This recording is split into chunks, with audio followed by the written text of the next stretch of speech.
bienvenue dans ce forum Libé organisé en partenariat avec Solutions Solidaires et le département de la Gironde sur le thème des aidants, un sujet de plus en plus important car nous le sommes et nous le serons tous un jour ou l'autre. Ils sont aujourd'hui 11 millions et bientôt, avec le vieillissement de la population, ils seront sans doute des millions supplémentaires.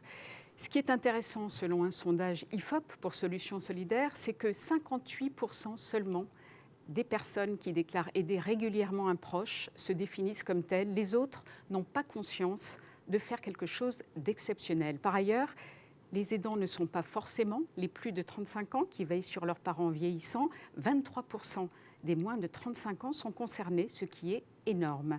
Les nouvelles générations veulent s'engager et cela se sent, note un des responsables du sondage. Alors, nous allons en parler avec nos invités. Claudie Culac, fondatrice de la Compagnie des aidants, Amaranta Bourgeois, directrice de l'Association nationale Jeunes aidants Ensemble, et Fatima Koulibaly, une jeune aidante de 18 ans. Bonjour à vous et bienvenue dans ce forum. Bonjour.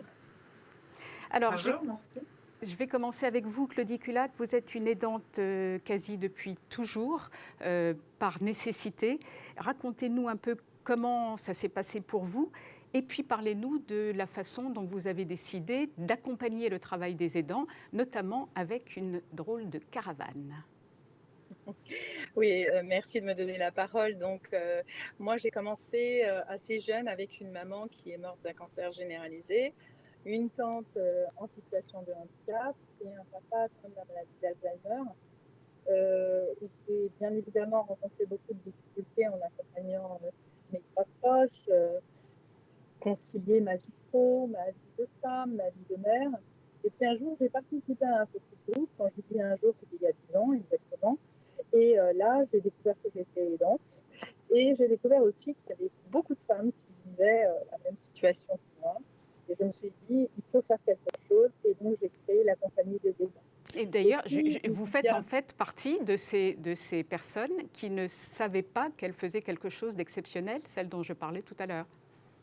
Exactement, exactement. Et quand la responsable de mon agence de service à la personne m'a dit Claudie, tu es une aidante, j'ai dit c'est quoi ce truc? C'était pour moi un mot, qu'on mettait sur ce que je faisais de façon tellement naturelle et pas pour hein, mes proches. Mais là, j'ai décidé donc il y a 10 ans de m'engager sur ce sujet-là et j'ai créé la Compagnie des aidants qui est un réseau social d'entraide et d'échange, une plateforme de formation en ligne. Et depuis 4 années, nous organisons des tournées en France avec notre caravane Tous aidants. Là, je vous parle, je suis dans la caravane à Toulouse. 9 étapes de notre tournée de septembre-octobre. Nous aurons encore 3 étapes, Bayonne, Tours et Rouen. Nous allons au-devant des aidants avec des assistantes sociales qui sont là pour l'accès à leurs droits et aux droits bien évidemment de leurs proches, pour les informer, les renseigner, les orienter, les soutenir, parfois aussi sécher leurs larmes. Nous faisons beaucoup de pédagogie sur les territoires où nous installons parce qu'il y a des gens qui passent et qui nous disent mais c'est quoi être aidant? Donc nous les informons. Alors c'est quoi justement être aidant? Merci, super question. En fait, donc moi vous avez vu les catégories de personnes que j'ai accompagnées, mais ça peut être aussi un papa ou une maman qui a un enfant en situation de handicap, ça peut être une femme qui a un mari qui a fait un AVC, enfin malade.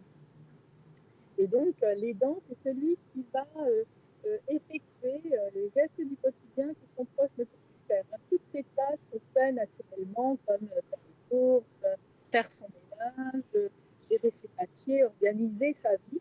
Il y a un moment, eh bien, soit le proche ne peut pas le faire parce qu'il est en situation de handicap, on ne peut plus le faire parce qu'il est âgé et qu'il a besoin de l'aide de son proche. D'accord. Très bien, merci beaucoup pour ces explications. On perçoit un peu mieux qui sont exactement les aidants. Amaranta Bourgeois, vous vous occupez d'une association de jeunes aidants qui gère des jeunes aidants. Racontez-nous en quoi consiste votre activité, qui sont les jeunes aidants que vous encadrez, quel âge ils ont, qu'est-ce qu'on entend par un jeune aidant, ça va à peu près de quel âge à quel âge, et surtout, est-ce que ce sont des jeunes qui subissent cette activité ou qui le choisissent, et quelle est la part entre les deux? Alors, pour répondre à votre question, je suis effectivement la directrice de l'Association nationale Jeunes Aidants Ensemble, autrement connue comme l'association JAD, et qui par définition s'occupe d'enfants et d'adolescents de moins de 18 ans, qui apportent une aide régulière, quotidienne, à un proche parent malade, en situation de handicap, en situation de perte d'autonomie. Donc, ces enfants, ces adolescents sont des garçons, des filles, un petit peu plus souvent des filles que des garçons quand même. Et leur apport est non négligeable au quotidien. L'association a été créée sur un constat et par une psychologue clinicienne qui s'appelle Françoise Elien, qui dirige un réseau de santé et qui, lorsque elle allait au domicile, elle et son équipe pluridisciplinaire, au domicile de ses patients, s'est aperçue qu'il y avait des enfants, très jeunes parfois, qui apportaient une aide réelle à un parent malade qui avait besoin de cette aide. Je pense notamment à des situations où l'enfant vit seul ou avec ses frères et sœurs dans un foyer monoparental, avec par exemple une mère en cours de traitement contre un cancer. Ce sont des situations qui sont très fréquentes. Et vous savez comme moi que l'aide à domicile 7 jours sur 7, 24 heures sur 24, ça n'existe pas. C'est pas possible. Eh bien, en l'absence de professionnels au domicile, ce sont les enfants qui accomplissent ces actes et ce rôle, qui remplissent ce rôle d'aidant. Et qui sont donc des aidants sans le savoir. Alors, ils sont des aidants sans le savoir, par la force des choses, aidants sans le vouloir spécifiquement. En fait, quand on est enfant et qu'on a un parent malade, on l'aide parce qu'on l'aime, parce qu'on veut lui apporter le confort, parce qu'on veut lui causer le moins de problèmes possible. Il y a un peu d'amour, il y a un sens du devoir, de la responsabilité. Mais il y a aussi une réalité qui est une prise en charge, je dirais, incomplète par l'extérieur, par les pouvoirs publics. Si je vous dis qu'aujourd'hui, sur 5 millions de Français qui aident un proche atteint d'un cancer, et je ne parle que de cette pathologie-là sur ce sujet, 5 millions de Français aident un proche atteint d'un cancer, et bien 12% d'entre eux ont moins de 24 ans. Donc je crois qu'on est face à un phénomène sociétal. Ça fait quand même 600 000 jeunes. Et est-ce que c'est une grande ampleur? C'est une proportion qui croît ou bien qui est stable pour voir l'évolution? Est-ce que ce nombre-là est de plus en plus important?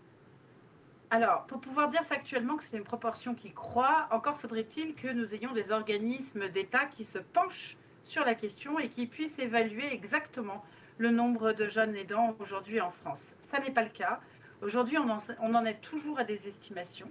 Nous, au niveau de l'Association nationale JAD, on travaille avec l'Université de Paris et le laboratoire de psychopathologie et processus de santé sur un certain nombre d'études pour justement avoir des prévalences un peu fiables. Nous savons aujourd'hui qu'il y a environ 17% de lycéens qui sont des jeunes aidants suite à l'étude Adoker. On aimerait bien savoir quelle est la prévalence sur tout le pays.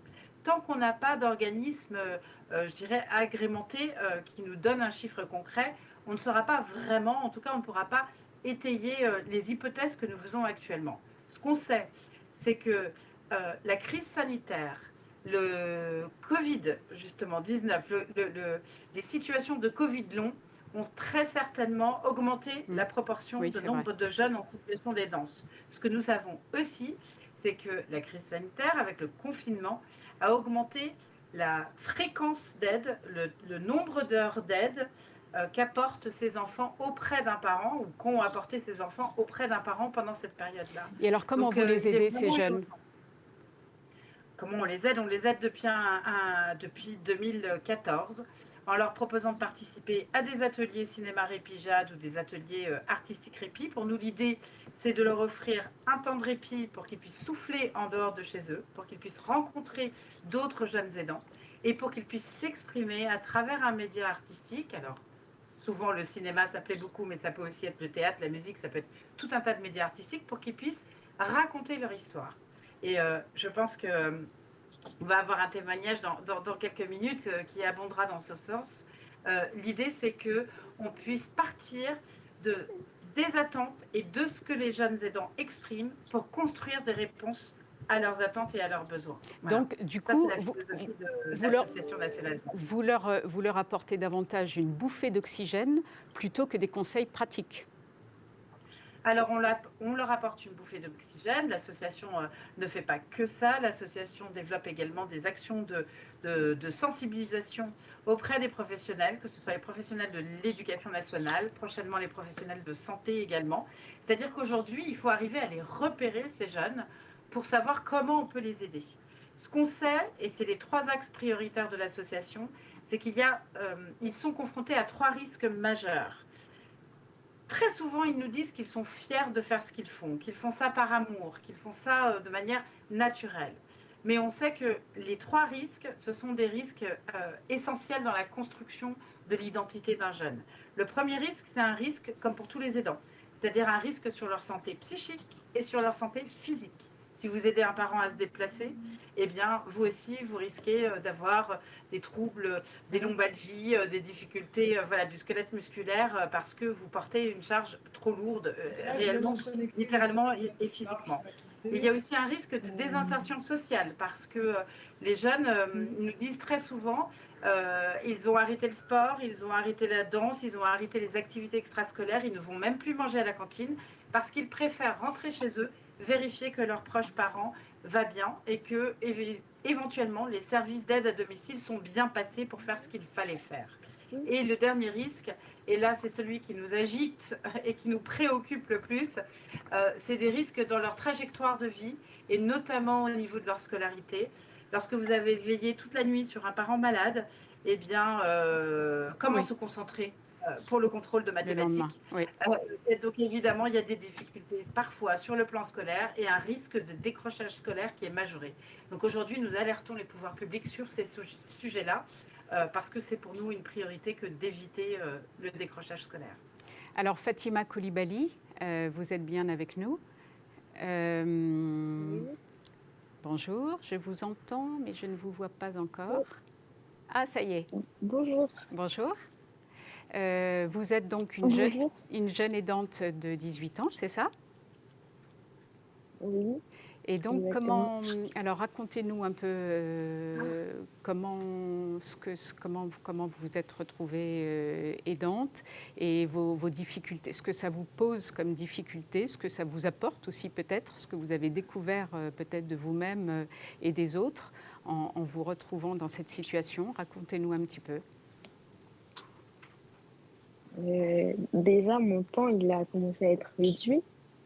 Parce que je dois toujours m'occuper de ma sœur. D'ailleurs, elle est derrière. D'accord.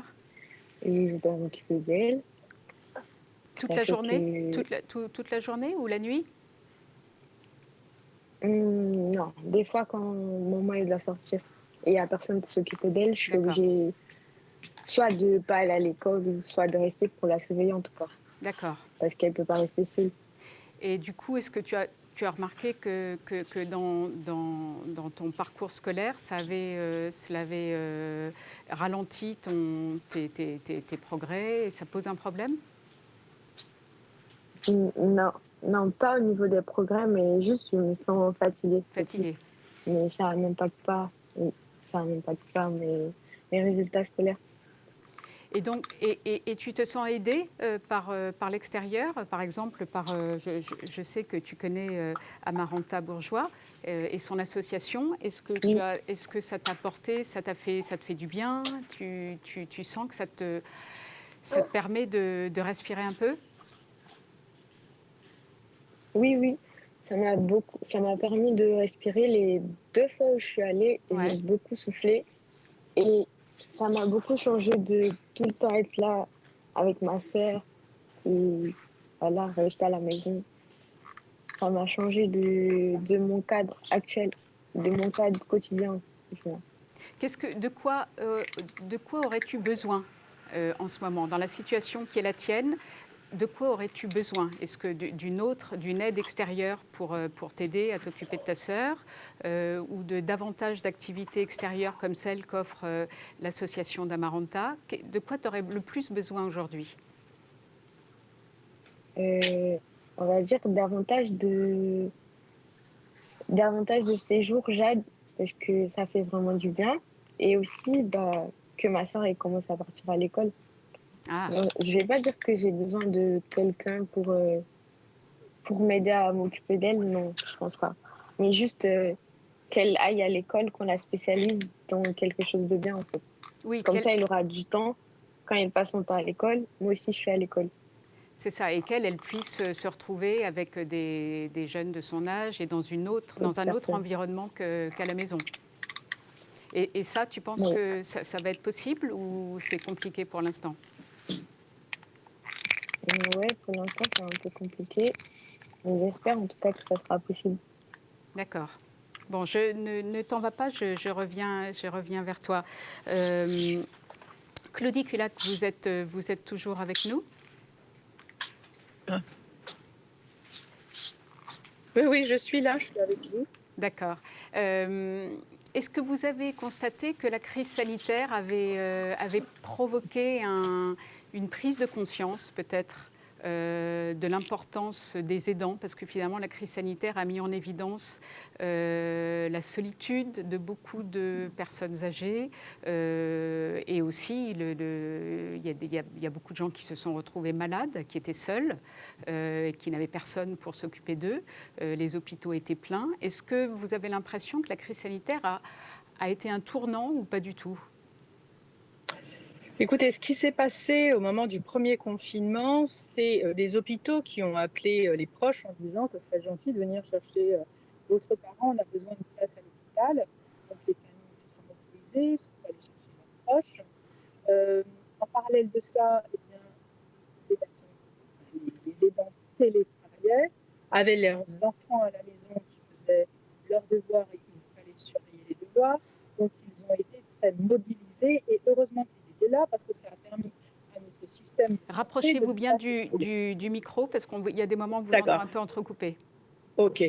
Donc, ça a permis au système de santé de ne pas s'écrouler parce qu'ils ont pu faire confiance aux aidants qui ont pris leurs responsabilités par rapport aux proches.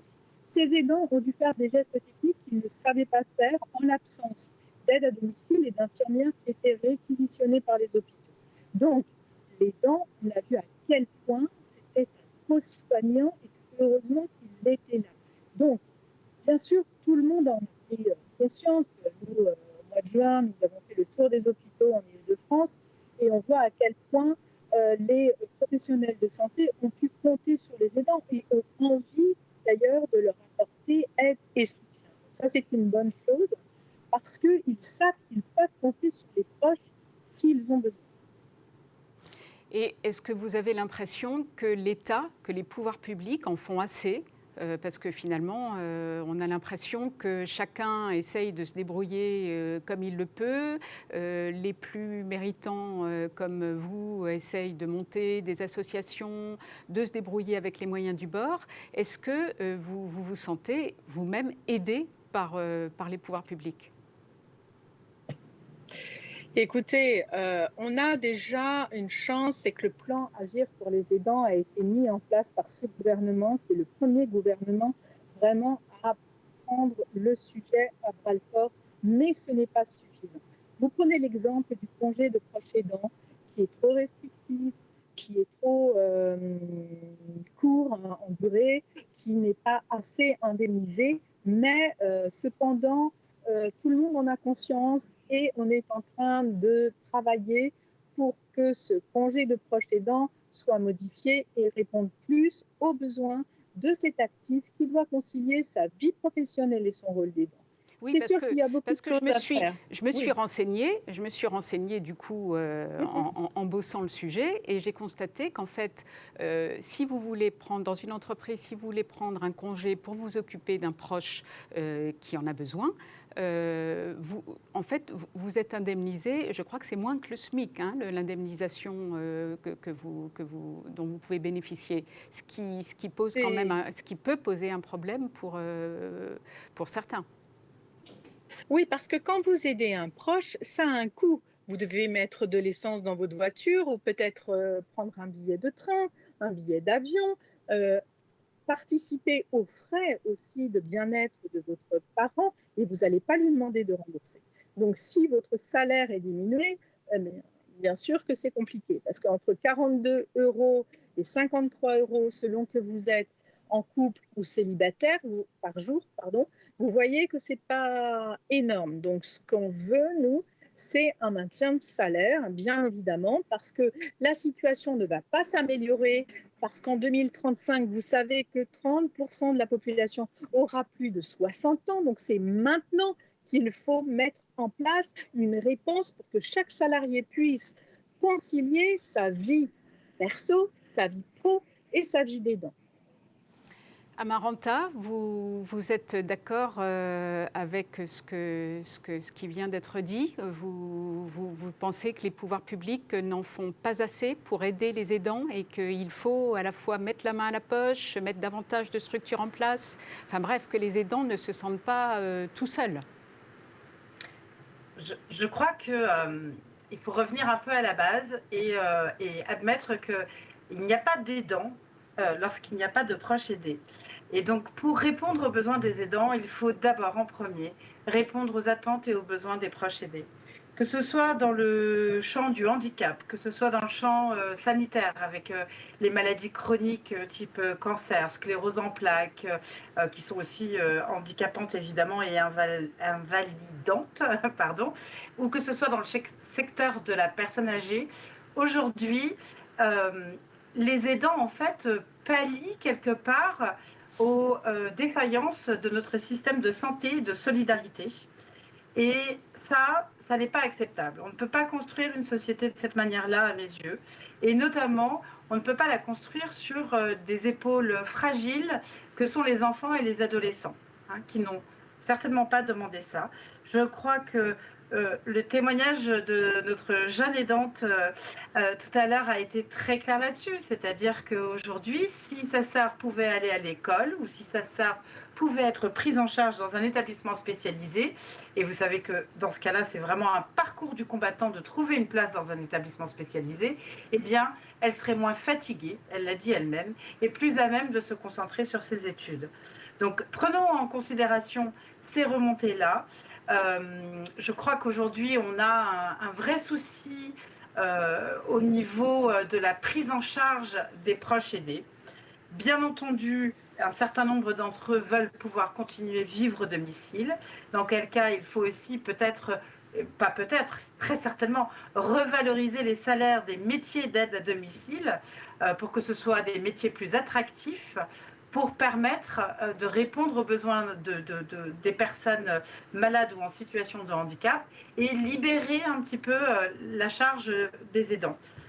On sait, parmi tous les aidants, qu'ils soient adultes, mineurs, voilà, tous les aidants, on sait qu'à peu près 20% d'entre eux effectuent aujourd'hui des gestes de soins ou des gestes qui relèvent de l'intimité de la personne aidée.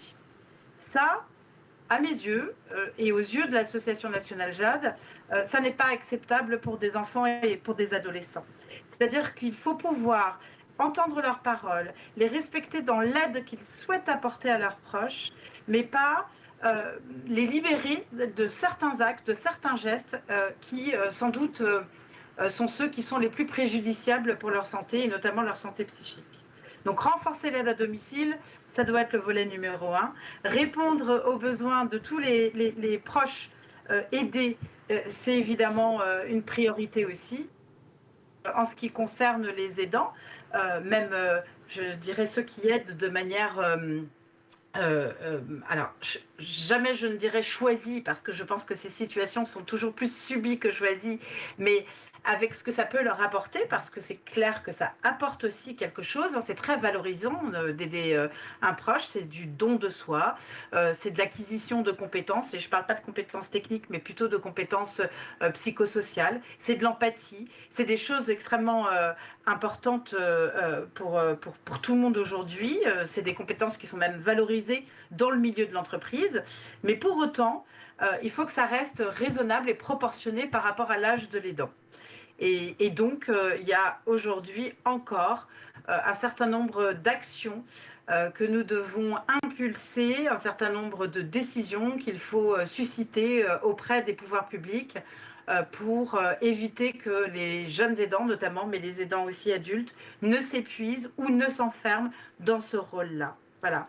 Merci pour votre témoignage. Fatima, est-ce que tu es toujours là?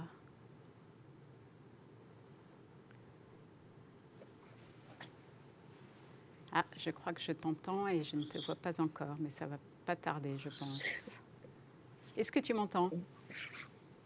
Oui, je vous entends.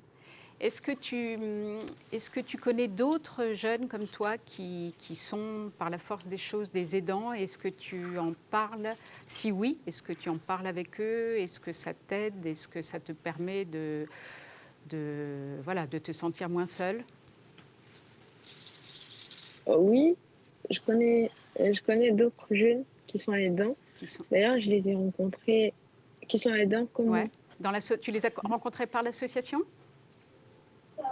Oui. D'accord. Et du coup, je les ai rencontrés là-bas et... Ouais.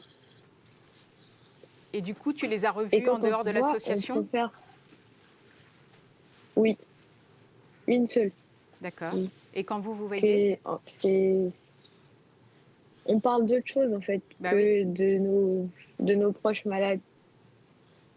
Bah oui, je comprends. On essaie un peu d'oublier. D'accord. Tu sais ce que tu veux faire plus tard comme métier? Oui. C'est quoi? Je voulais être actrice. Ah, d'accord. Actrice de cinéma. Là, tu es en quelle classe? Ou en terminale. Tu es en terminale. Donc, tu vas passer le bac à la fin de l'année. Oui.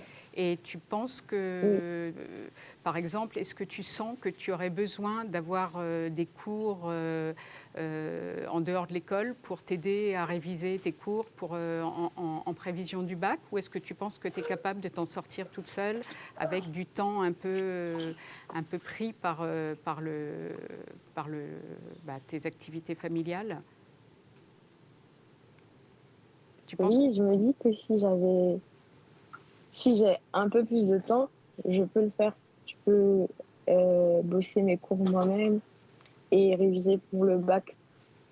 Mais mon temps, c'est pas trop ça. Avec mon emploi du temps aussi, c'est assez coincé. Oui, bah oui. Du coup, j'ai que le dimanche pour me reposer. Non. Et même ça varie. Tu as que le dimanche pour te reposer et réviser tes cours ou le soir, tu arrives à libérer un peu de temps pour réviser tes cours?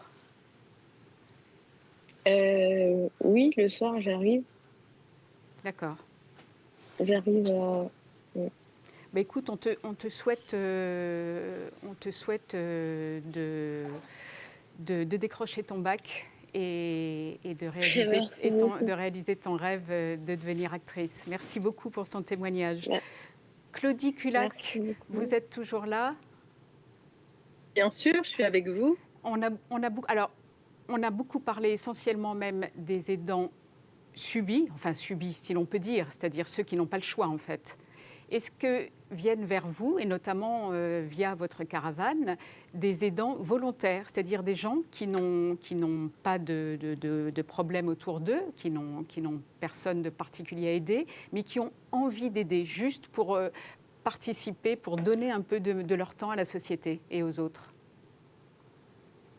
Écoutez, moi, les aidants que je rencontre sur la caravane sont des proches aidants, c'est-à-dire des gens qui ont des parents, comme je vous disais, âgés, en situation de handicap ou malades. Eux, ils ont besoin d'aide. Rares sont les gens qui viennent en disant je veux aider les aidants, hein. Parce que ceux qui ont été aidants, souvent nous disent ah mais moi j'ai donné, hein, ça va, j'ai plus du tout envie d'être aidant, ça a été très, très compliqué pour moi, c'était trop lourd. Donc, nous, on rencontre vraiment des gens qui sont en grande difficulté et qui ont besoin qu'on les aide. Parce que, comme disait Amaranta très justement, il y a un vrai sujet d'organisation, en fait, de la coordination au domicile. Il n'y a pas assez d'heures d'aide à la personne financées dans les plans d'aide. Donc, vous avez des aidants qui sont obligés de faire des tâches telles le ménage, les courses, la préparation des repas. Et ça, ils font ça en double, hein, c'est-à-dire chez leurs parents et ensuite chez eux. Et tout ça, c'est très compliqué. En plus, si vous voulez, les aidants que nous rencontrons prennent des décisions qui sont lourdes aussi à porter par rapport à leur culpabilité, quand ils doivent, par exemple, trouver une maison de retraite parce que leur parent devient trop dépendant et qu'il ne peut plus rester à domicile. Nous, on a aussi des aidants qui sont en grande difficulté financière parce que eh bien, les maisons de retraite coûtent cher et donc les familles sont appelées à financer cette maison de retraite. Souvent, la génération pivot qui a des enfants des enfants qui font des études. Donc, vous voyez la complexité que rencontrent nos concitoyens aidants quand ils accompagnent un proche âgé ou un proche malade. Vous avez aussi dans les couples l'un des deux qui tombe malade, il n'y a plus qu'un salaire qui rentre au domicile et des coûts de santé dont on ne parle pas qui sont très élevés. Très bien, ben, écoutez, merci à vous trois pour ces échanges. Amaranta Bourgeois évoquait tout à l'heure les aides à domicile, notamment pour les personnes handicapées. Je vous encourage d'écouter le débat suivant, puisque nous accueillerons Sophie Cluzel, qui est secrétaire d'État chargée des personnes handicapées, à qui nous poserons des tas de questions sur les aides possibles dans ce domaine. Voilà, merci à vous.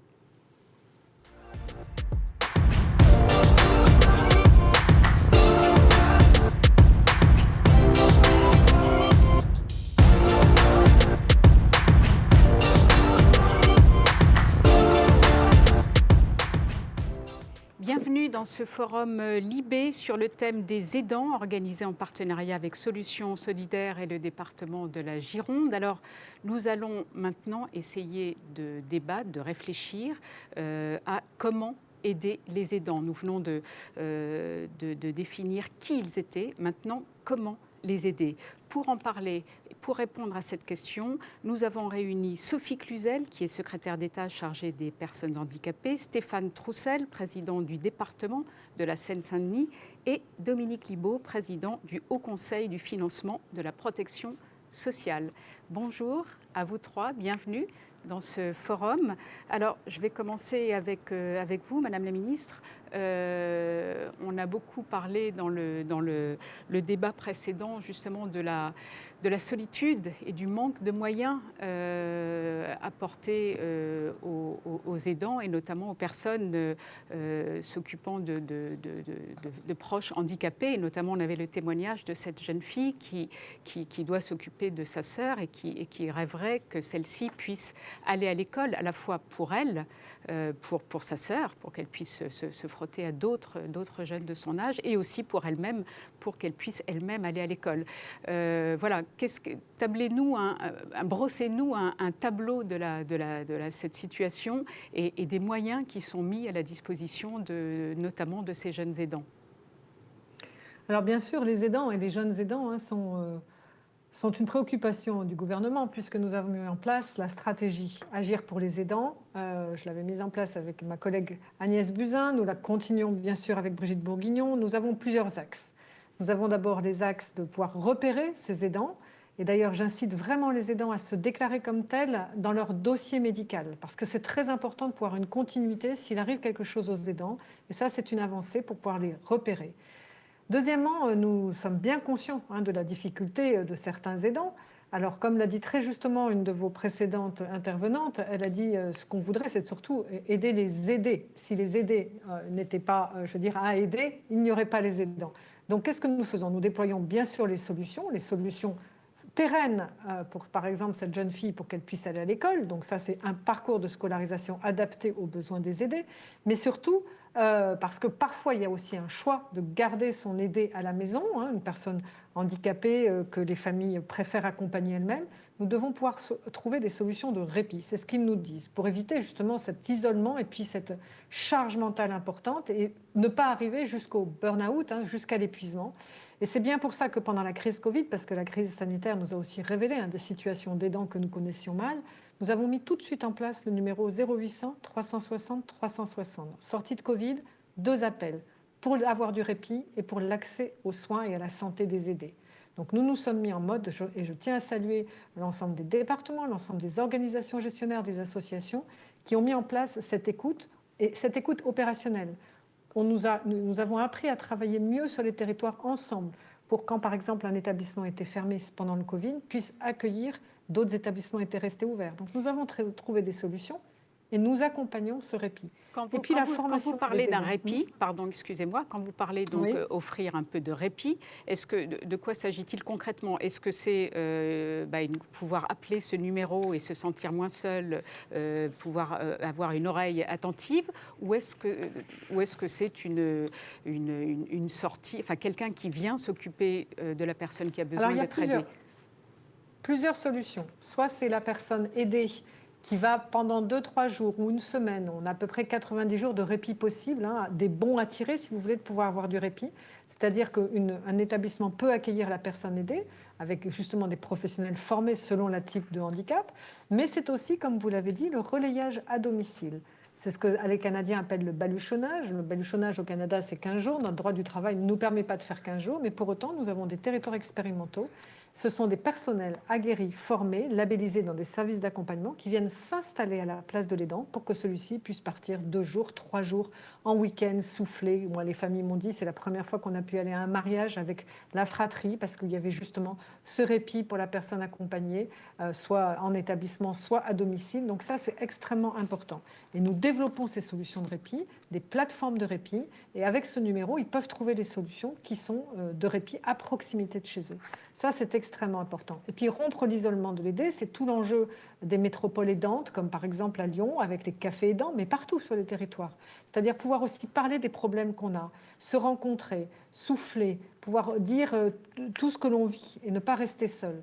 Et puis, préserver sa santé, et ça, c'est l'accès aussi à la santé pour les aidants. Nous développons justement leur accompagnement, les téléconsultations, mais aussi la capacité de pouvoir aller se faire soigner tout simplement en ayant du répit, par exemple à domicile ou en établissement. Stéphane Troussel, vous êtes président du département de la Seine-Saint-Denis. Vous, au niveau du département, est-ce que vous sentez beaucoup de demandes? Est-ce que vous sentez justement une demande croissante? Et est-ce que vous apportez une aide complémentaire par rapport à ce que propose l'État? Bonsoir à toutes et à Bonsoir. tous. D'abord, je voudrais remercier à la fois Libération et Solutions Solidaires de faire ce focus justement sur les aidants, d'autant plus que finalement, l'enseignement de l'enquête de l'IFOP et Jérôme Fourquet de ce point de vue est particulièrement intéressant, puisque c'est que maintenant ce thème commence à résonner aussi dans la société de manière plus globale, puisque 70% des Français ont entendu ce thème, ont entendu parler de ce thème des aidants. Et ce que je veux dire, c'est que vraiment ça devient un sujet majeur avec une préoccupation, y compris dans un département jeune comme le mien. La Seine-Saint-Denis, c'est peut-être le département le plus jeune de France métropolitaine, mais c'est celui qui, justement, compte tenu de sa situation, va connaître un choc démographique dans les années qui viennent, qui fait que sur ce sujet-là, mais aussi bien évidemment s'agissant des personnes les plus âgées, mais aussi les personnes en situation de handicap, en perte d'autonomie de manière globale, eh bien, cet enjeu va être de plus en plus prégnant.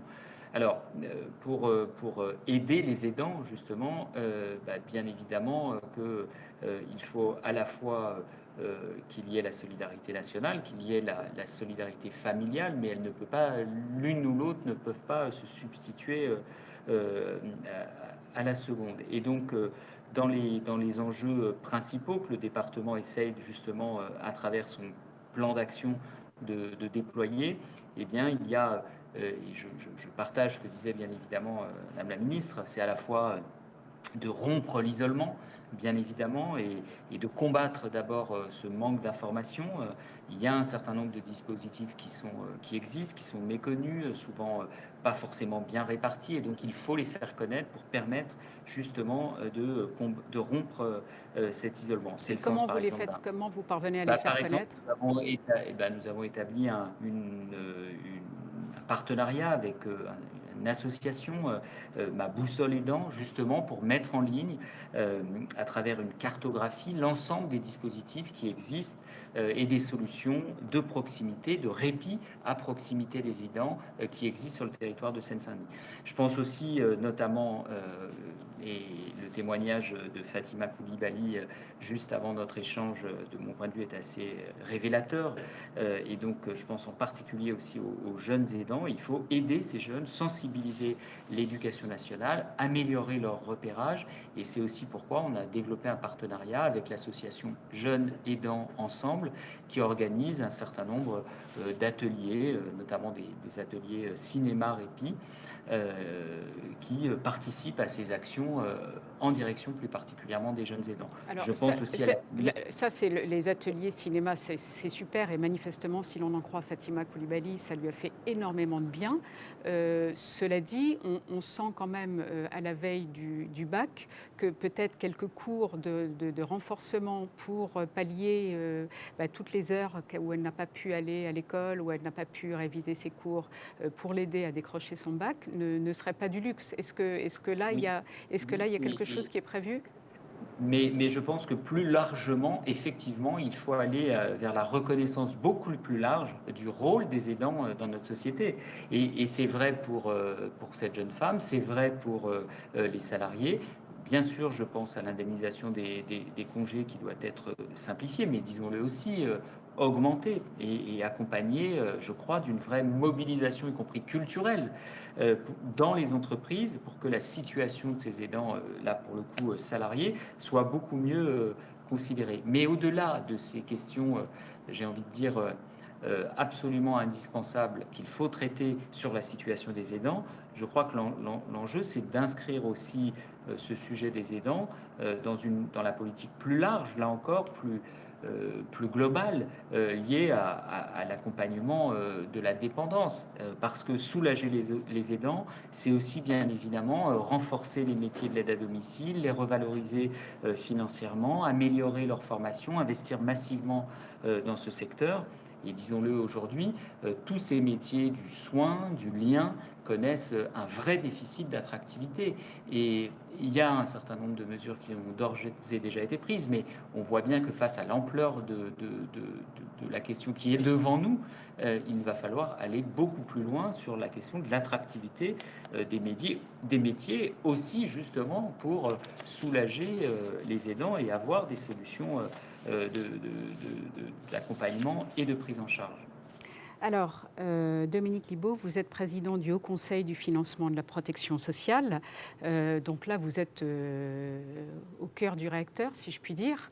Racontez-nous comment vous voyez cette aide aux aidants et comment faire davantage pour les aider, et notamment, est-ce que vous voyez une possibilité de revaloriser les indemnisations auxquelles elles ont droit pour accompagner un proche en état de besoin? Alors d'abord, il faut dire que moi j'ai d'abord regardé ce sujet surtout avec le prisme grand âge, puisque j'étais chargé d'une mission à l'époque par le Premier ministre Édouard Philippe sur grand âge et autonomie, et j'ai travaillé sur ce sujet. Et puis plus récemment, j'ai une mission confiée par Sophie Cluzel, Brigitte Bourguignon, Olivier Véran, sur la simplification des démarches et la coordination des acteurs. Parce que, alors, je vais d'abord dire que je suis totalement d'accord avec ce qu'a dit Stéphane Troussel et ce qu'a dit aussi Amaranta Bourgeois. Enfin, il y a un sujet absolument considérable qui est les vases communicants entre les aidants familiaux et les aidants professionnels. S'il y a une urgence aujourd'hui, c'est vraiment la revalorisation des métiers d'aide. Parce qu'aujourd'hui, sur le sujet du grand âge, on a vraiment un grand sujet d'attractivité. Et je crois que vraiment, il faut faire cet effort sans tarder, parce que devant nous, on va avoir une transition démographique importante, un triplement des personnes âgées de plus de 85 ans entre maintenant et 2050. Et donc, d'ores et déjà, il y a des tensions très fortes. Il y a beaucoup de services à domicile qui ne peuvent pas prendre en charge de nouvelles demandes aujourd'hui venant des personnes âgées et des aidants. Et donc, ça se reporte sur les aidants familiaux. Donc ça, c'est vraiment un sujet majeur. Mais le deuxième sujet que je veux évoquer, c'est le sujet de la complexité, la coordination des acteurs. Il y a un baromètre des aidants qui est publié depuis 7 ans par une fondation, la Fondation April, et qui est très intéressant parce qu'il évoque les difficultés qui sont rencontrées par les aidants et puis aussi les solutions qu'ils demandent. La première solution qu'ils demandent majoritairement, c'est la meilleure coordination des acteurs. Avant toutes les autres demandes qui sont tout à fait légitimes, qui ont été évoquées, de revalorisation des indemnités, les sujets, etc. Aujourd'hui, c'est extrêmement complexe. C'est complexe pourquoi? Parce que notamment, on a dans notre pays une séparation entre le sanitaire et le social. Et ces deux secteurs ne se parlent pas très bien. En plus, on a une organisation institutionnelle qui fait que d'un côté, il y a le département, de l'autre côté, l'ARS, donc le département plutôt l'aspect social, l'ARS plutôt le sanitaire. Tout le monde veut bien faire, mais c'est très complexe. Et au sein ensuite des acteurs eux-mêmes, eh bien, ils ne se parlent pas toujours. Un des sujets très complexes, c'est la rupture qui peut se faire quand on va à l'hôpital, par exemple, pour une personne âgée. Et c'est fréquent et c'est un risque parce qu'il n'y a pas cette coordination des acteurs avant l'hôpital, au retour de l'hôpital. Donc, et comment mieux coordonner ces acteurs? Comment faire en sorte de simplifier déjà les procédures et d'améliorer la coordination de ces différents acteurs? Alors, moi, je suis autour de 2 propositions très simples. Quelque chose qui ressemble à un guichet unique, sur l'autonomie, donc une fonction, par exemple, avec un numéro de téléphone unique pour les personnes. Parce que la première sujet, c'est effectivement la complexité, on ne sait pas à qui s'adresser. Et même pour quel que soit le milieu. Donc, il faut simplifier les démarches, premier point. Et ensuite, il faut qu'il y ait un continuum de la prise en charge tout au long du parcours de la personne. C'est ce que j'appelle le service public territorial de l'autonomie. Il faut un continuum de ces services aujourd'hui entre le social, le sanitaire, la fonction accueil, information, la fonction instruction des droits, la fonction solutions concrètes, comment effectivement on bâtit des solutions concrètes, y compris quelquefois dans l'urgence, et la fonction prévention aussi. Voilà. Moi, je pense qu'il faut demain un continuum entre toutes ces fonctions pour pouvoir faire un service de proximité qui soit vraiment aidant pour les aidants et les aidés.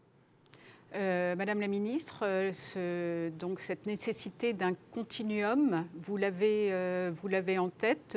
C'est quelque chose sur lequel vous bossez? Non, pas du tout. Non seulement je l'ai en tête, oui. Bien sûr que si, non seulement nous l'avons en tête, mais nous l'avons déjà mis en place avec une ébauche, justement à la sortie du Covid. Ce numéro unique 0800 360 360, c'est une communauté d'acteurs qui répond aux besoins, parce que ce n'est pas à la personne de faire le chef d'orchestre, comme le dit très bien Dominique Libaud. Cette charge d'orchestration, de coordination, elle est épuisante pour les aidants. Donc l'idée, c'est vraiment ça. Je rentre par cette porte. On étudie vos besoins et charge aux acteurs de territoire, avec la maison départementale des personnes handicapées aussi, qui est le guichet d'accès aux droits pour les personnes handicapées, et puis pour certaines qui sont des MDA, des maisons de l'autonomie déjà, personnes âgées, personnes handicapées, d'ouvrir les droits.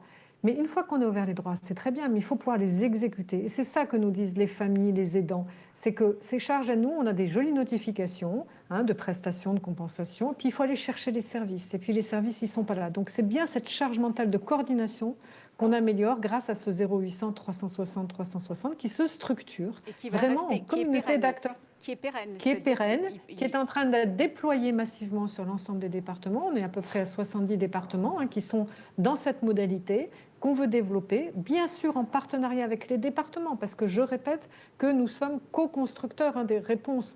Les chefs de file de politique des solidarités sur les territoires, ce sont les départements. Et donc, on ne peut rien faire tout seul. Il faut l'État, il faut les associations et il faut les départements pour qu'on puisse agir. Mais je voudrais aussi compléter sur le congé professionnel quand on est aidant salarié.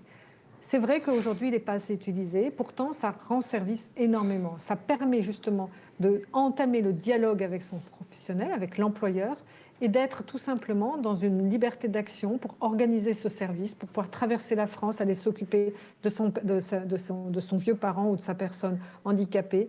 Alors bien sûr que c'est à peu près au niveau du SMIC Oui, horaire. l'indemnisation est très faible. Elle est même moins élevée que le Oui. SMIC, ce qui fait que Oui, mais beaucoup elle ne est peuvent pas présente. s'en sortir. Alors, elle est prise en charge par l'État, ce qui n'était pas le cas avant, et beaucoup d'employeurs complètent dans une politique justement d'aide aux aidants salariés.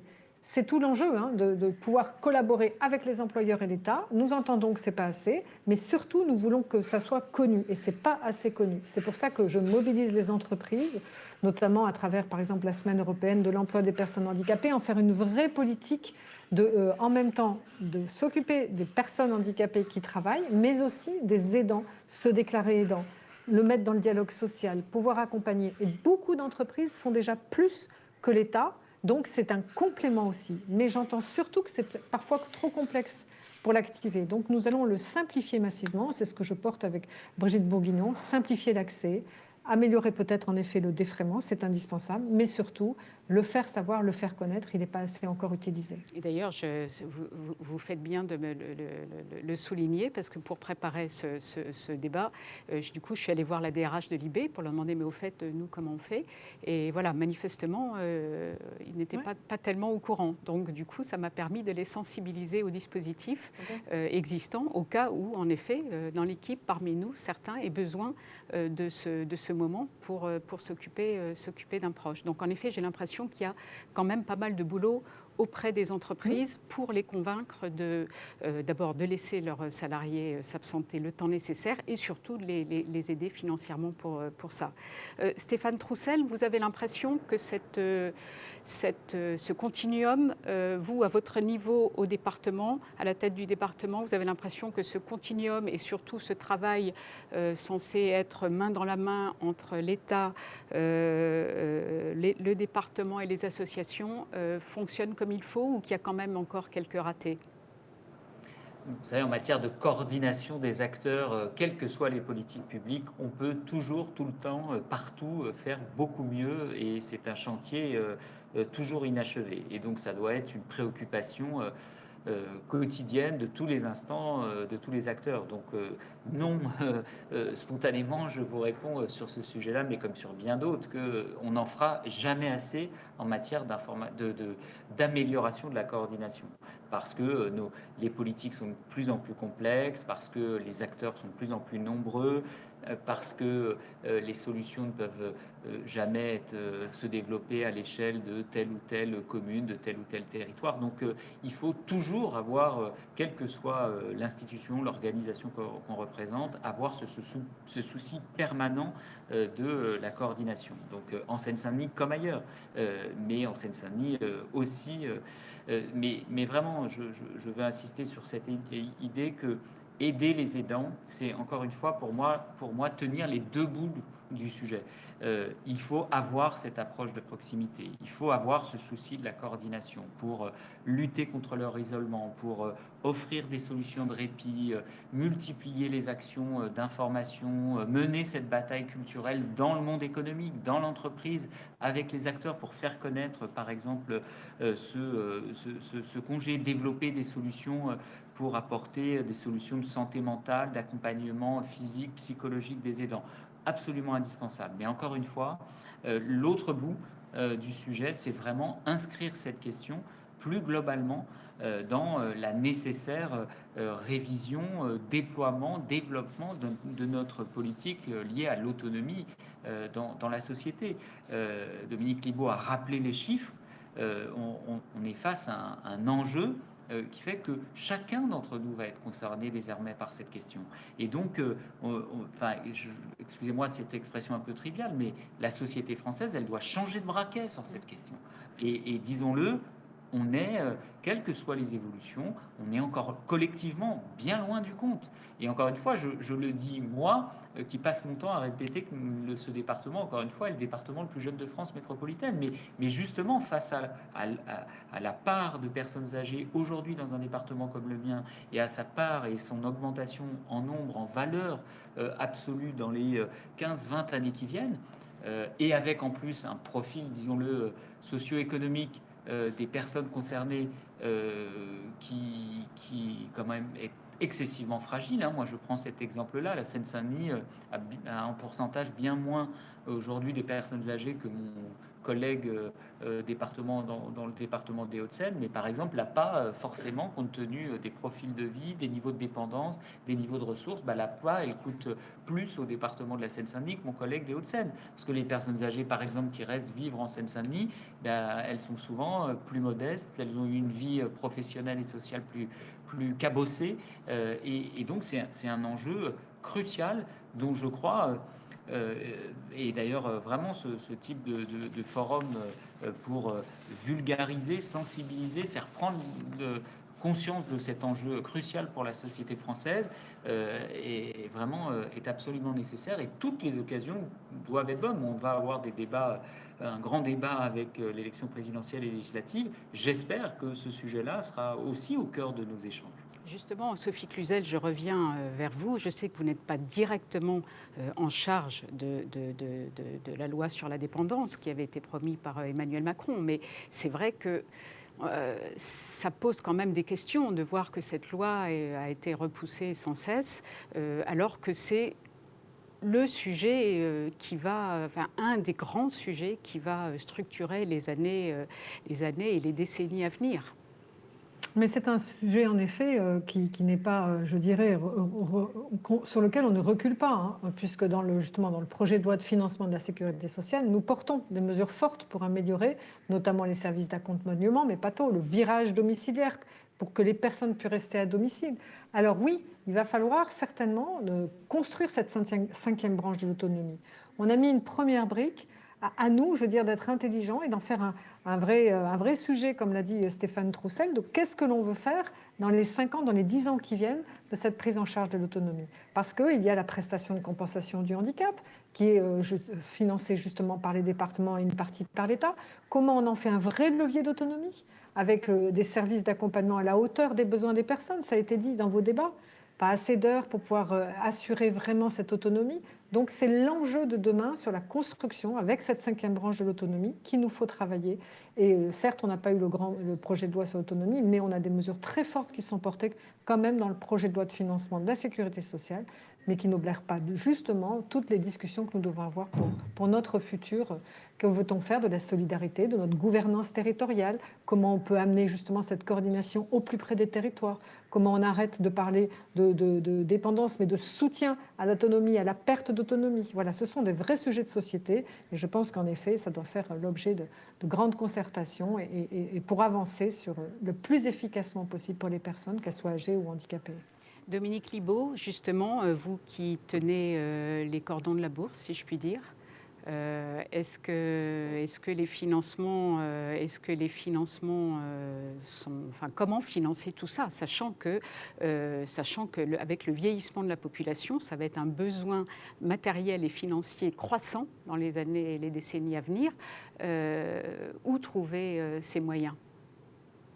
Alors, le problème qu'on rencontre, c'est que la crise sanitaire est passée par là. C'est-à-dire que avant la crise sanitaire, il était, disons, relativement facile d'arriver à voir quelle solution de financement notamment parce que je ne vais pas entrer dans les détails, mais on arrivait au terme de remboursement de la dette sociale.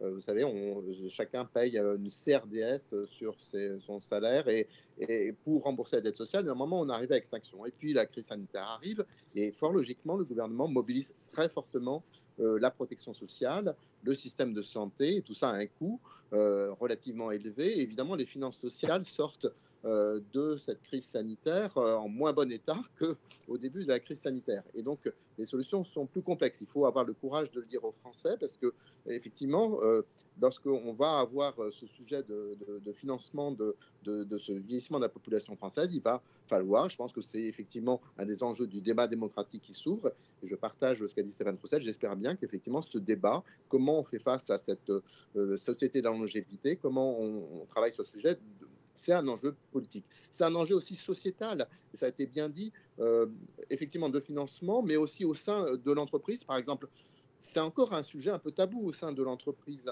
Moi, j'avais proposé que ça soit un sujet de droit commun dans le dialogue social au sein de l'entreprise, comme l'est aujourd'hui la conciliation vie familiale, vie professionnelle sur la garde d'enfants, par exemple. Aujourd'hui, c'est beaucoup plus compliqué pour un salarié de dire j'ai besoin de temps pour m'occuper de mon père, de ma mère, pour simplement aller avec lui à un rendez-vous médical parce qu'il ne peut plus se déplacer tout seul. Enfin voilà, c'est des choses extrêmement courantes et c'est difficile. Donc je pense que c'est un sujet extrêmement fort. C'est un sujet de solidarité, de proximité aussi, parce que évidemment il y a le sujet d'isolement et le sujet de comment on mobilise aussi des solidarités de proximité. Donc voilà, je pense que c'est un sujet qui nous concerne tous. Moi, j'ai été frappé dans mon concertation. Je ne rencontre pas de gens qui me disent ah ben, sachez que qui m'est étranger, que je vois pas. Ben oui, tout le monde est concerné dans sa famille par de tels enjeux. Donc, c'est pour ça on voit en ce moment qu'il y a des grands plans d'investissement qui sont annoncés, mais finalement, est-ce que la dépendance, les aidants, est-ce que ça ne devrait pas être ça ne devrait pas bénéficier très largement de tous ces moyens qui sont dégagés actuellement pour faire repartir l'économie, parce que j'imagine qu'on ne pourra pas faire repartir l'économie si une partie des acteurs économiques est obligée d'aider une personne, un parent en état de difficulté. Non, mais vous avez tout à fait raison. C'est-à-dire que je pense, on s'interroge aussi pourquoi, effectivement, sur plusieurs quinquennats successifs, il y a une difficulté quand même, il faut être honnête, sur le plan politique, à considérer que c'est une priorité. Il y a un peu cette idée que bon, c'est le sujet des vieux, c'est un sujet des vieux et pas un sujet intergénérationnel, alors que vous avez tout à fait raison de dire, si on n'anticipe pas suffisamment ce sujet, on va avoir des problèmes dans toute la société. Et de toute façon, il y aura un coût, parce qu'il va falloir quand même porter ce coût. Donc, il faut l'anticiper. D'abord, si on valorise les métiers, c'est des solutions aussi pour les jeunes. Il faut rappeler, si on arrive effectivement à bien valoriser ces métiers, c'est des métiers qui peuvent être très riches sur le plan humain. Donc, il y a un enjeu majeur, une fois de plus, de valoriser ces métiers qui peuvent être des solutions pour les jeunes si on les valorise. C'est un enjeu, effectivement, pour soulager les aidants familiaux, les jeunes, les moins jeunes, et pouvoir qu'ils se consacrent effectivement aux tâches qui sont les leurs dans leur travail. C'est pour ça que je pense que les entreprises devraient vraiment s'intéresser à ce sujet un peu plus. Et c'est un enjeu, évidemment, pour donc l'ensemble des familles. Donc, il faut arrêter de dire que c'est un sujet, ce sujet de longévité, qui ne concerne que les personnes âgées. Ça concerne tout le monde. Et c'est en le prenant de façon intergénérationnelle qu'on dira oui, c'est aussi un investissement d'avenir, et je partage totalement ce que vous venez de dire sur le sujet. Et ce n'est pas encore suffisamment perçu comme tel. Merci beaucoup à vous, merci à vous trois. Et justement, restez avec nous. Vous parliez de la valorisation de l'activité d'aidant. Nous allons en parler tout de suite dans un nouveau débat avec une philosophe et une archéo-anthropologue.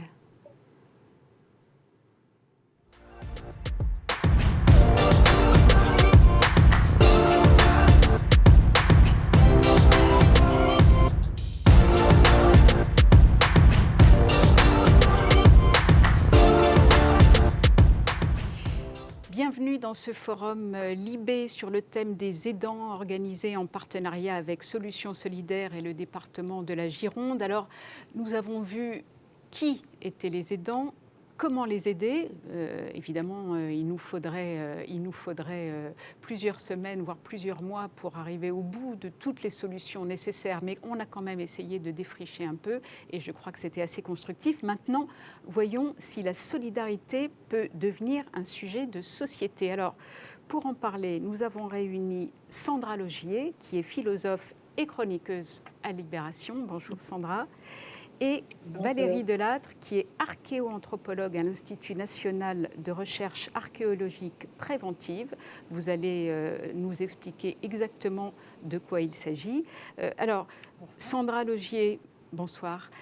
Sandra Logier, dans un texte que j'ai lu de vous, dans le supplément que nous consacrons à ce sujet des aidants, vous vous inquiétez de la négation du care. Le care, c'est le soin qu'on apporte à l'autre, c'est l'attention qu'on apporte à l'autre. Et justement, dans le débat précédent, et même dans celui qui a précédé, il me semble qu'à chaque fois, beaucoup ont parlé du fait qu'il valait mieux valoriser tout ce qui avait les traits au care, de façon à faire en sorte que les aidants ne se sentent pas un peu les exclus de la société et que peut-être un plus grand nombre de personnes aient envie d'aider à leur tour. Racontez-nous votre sentiment sur le sujet. Vous qui êtes philosophe, comment vous avez réfléchi à ça et comment on peut sortir de cette impasse? Oui, merci de cette question et merci vraiment à Libé d'organiser cette discussion parce que justement, c'est très important de parler du care, de parler de la dépendance et c'est un sujet qui, justement, met souvent mal à l'aise et est minorisé. Et c'est parce que ce sujet est minorisé qu'on essaie constamment de le mettre sous le tapis que, justement, ce travail de care, c'est-à-dire le travail qui consiste à s'occuper d'autrui, à s'occuper des personnes vulnérables, et un travail qui est soit très mal rémunéré, et c'est ce que disaient tous les intervenants tout à l'heure, soit tenu pour acquis et destiné à être donné gratuitement.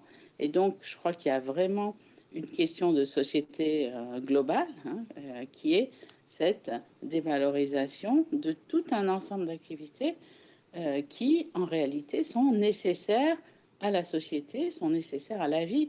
Et moi-même, j'ai été assez déçue puisque pendant le confinement, pendant la crise sanitaire, il y a eu un accent nouveau mis sur ces activités. Tout le monde remerciait les soignants, tout le monde remerciait toutes les personnes qui aident à la vie quotidienne, puisque par exemple, une caissière de supermarché, c'est de l'aide, en période de confinement notamment, mais tous les jours. Et donc, il y a une sorte de reconnaissance de l'aide apportée par beaucoup de gens. Et finalement, il n'en sort vraiment pas grand-chose. Il y a eu une reconnaissance des personnels médicaux, mais les personnes qui aident au quotidien, toutes les professions de care en un sens très large, et bien sûr, ces aidants familiaux dont on parle depuis tout à l'heure, n'ont absolument pas été revalorisés. Et donc, c'est comme si, dès lors qu'on s'aperçoit de ils sont totalement tombés dans l'oubli. Avec l'économie qui repart, on a l'impression qu'ils n'existent plus et on s'en moque totalement. Et ils ne font pas du tout partie, comme on le disait, des grands plans de réinvestissement. On va réinvestir diverses industries, mais ces activités-là, il n'y a aucun investissement et c'est comme si, effectivement, alors ils étaient à nouveau rendus invisibles. Et les aidants, c'est les invisibles des invisibles. Et là, il y a vraiment une sorte de déni très profond dans notre société, dans la mesure où elle ne veut pas reconnaître en fait les personnes sur lesquelles elle s'appuie. Donc il y a vraiment cette négation de la vulnérabilité, de la dépendance qui était apparue à un certain moment pendant la pandémie.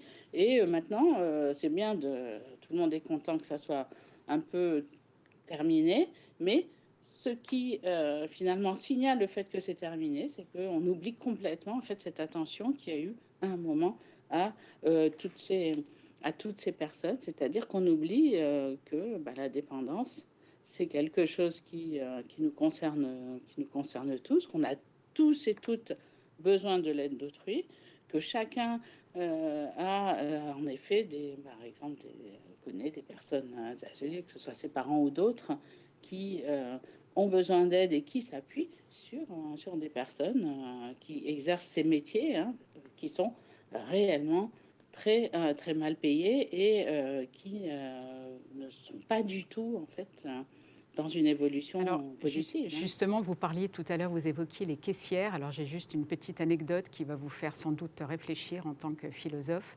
On a fait un petit sujet dans l'IB, je crois, aujourd'hui.